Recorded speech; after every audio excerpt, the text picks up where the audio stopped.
RS power మీడియాకు స్వాగతం. Dichpally police వారి విన్నపము.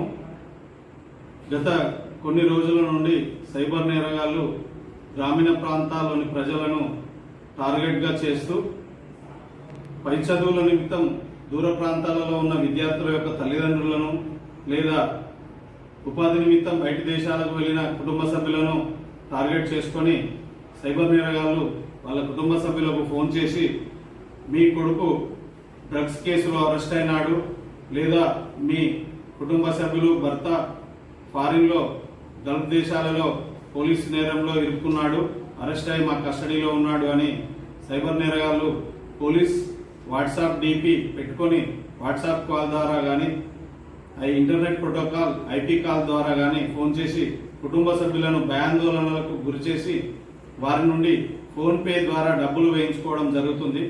ఇదే విధంగా నిన్న జక్రాన్పల్లి మండలంలోని పడకల్ గ్రామంలో ఒక వ్యక్తికి సైబర్ నేరగాళ్లు ఫోన్ చేసి మీ కొడుకు డ్రగ్స్ కేసులో అరెస్ట్ అయ్యాడు, మా కస్టడీలో ఉన్నాడు, ఫోన్పే ద్వారా డబ్బులు పంపిస్తే మీ కొడుకును విడిచిపెడతామని చెప్పగా అతను ఫోన్పే ద్వారా 95,000 రూపాయలు సైబర్ నేరగాళ్లకు వేశాడు.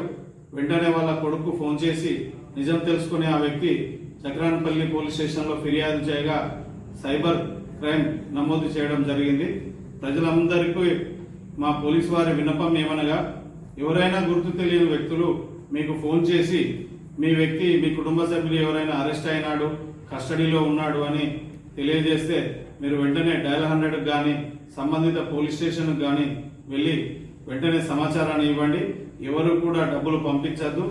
అదేవిధంగా ఆన్లైన్ మోసాలలో భాగంగా ఎవరైనా వ్యక్తులు ఫోన్ చేసి మేము బ్యాంకు ద్వారా ఫోన్ చేస్తున్నాము, మీకు పార్ట్ టైం జాబ్ ఇస్తాము, ఈ ఓటీపీ నొక్కండి, ఈ పిన్ నంబర్ చెప్పండి, ఈ లింక్ క్లిక్ చేయండి అని అడిగినా మీరు స్పందించకండి. అలాంటిది ఏదైనా మోసాల అనుమానం ఉంటే వెంటనే టోల్ ఫ్రీ నంబర్ 1930కు కానీ డయల్ 100కు కానీ కాల్ చేసి కంప్లైంట్ చేయాలి, లేదా సంబంధిత పోలీస్ స్టేషన్కు వెళ్ళి మీ డౌట్ను క్లియర్ చేసుకోండి. అంతేగాని ఆన్లైన్లో ఎవరికి డబ్బులు పంపించకూడదు. పోలీసు వారు ఎవరు అరెస్ట్ చేస్తామని బెదిరించి ఆన్లైన్ ద్వారా ఫోన్పే ద్వారా డబ్బులు పంపించమని అడిగారు. ఏదైనా అనుమానం ఉంటే వెంటనే మీ దగ్గరలోని పోలీస్ స్టేషన్కు వెళ్ళి ఫిర్యాదు చేయాలని ప్రజలందరికీ విజ్ఞప్తి చేస్తున్నాం.